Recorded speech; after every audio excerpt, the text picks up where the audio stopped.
Borok yakton klaimani party moga Agartala JRP thanani police ni yago Ramjakha borok yakton klainai tei khoroksa bilonia mutai amsayo koktomano kitingai thanani osi Tapos Das bosaka sukango Bangladeshi romjaknai rogno sungfinik mani yaglo tei khoroksani bumung kasai faika bonono romilaika Agartala JRP thanani police bilonia mutai amsayo tei o koktomano kitingai tei bo saimankha o shikla sukango bo Fatar hastio borok yaktun klaimani party mungo police ni yago romjaka hanai tini bono dorba nogoti sajaknai hanai saikna rakha thanani osi Tapos Das আমি ওনার নাম জুটন দত্ত, বয়স ২৮, বাবার নাম জ্যোতিলাল দত্ত। ওনার বাড়ি মতাই বিলোনিয়া পিএসির আন্ডারে। তো উনি আমাদের একটা পুরানো কেসে 1-2 ছিলেন, যা আমাদের আগরতলা জিআরপিএস কেস নাম্বার ১০৯/২০২৩।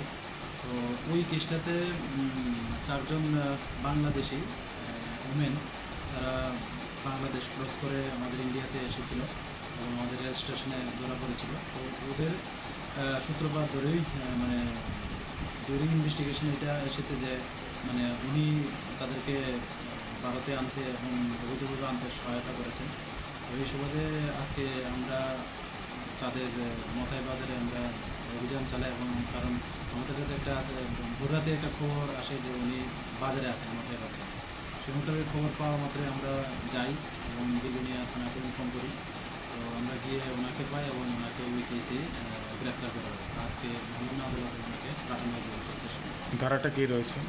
ধারাটাতে আছে ওই ফৌজদারি যারা আছে, আধার কার্ড বা সব কিছু জালিয়াতির যে ধারা, তারপর আইপিপি একটা আছে, ফরেনার একটা আছে, এই আর কি। আর উনি রেকর্ডে দেখলাম উনি আগেও আমাদের যে এনআই গুয়াহাটি ব্রাঞ্চ আছে, ওনারাও ওনাকে অ্যারেস্ট করেছিল ওনাদের একটা কেসের সঙ্গে যুক্ত থাকার অভিযোগে। তিনি ওটাতেও ইনভলভ ছিল এবং ওটাতেও চার্জশিট হয়েছে।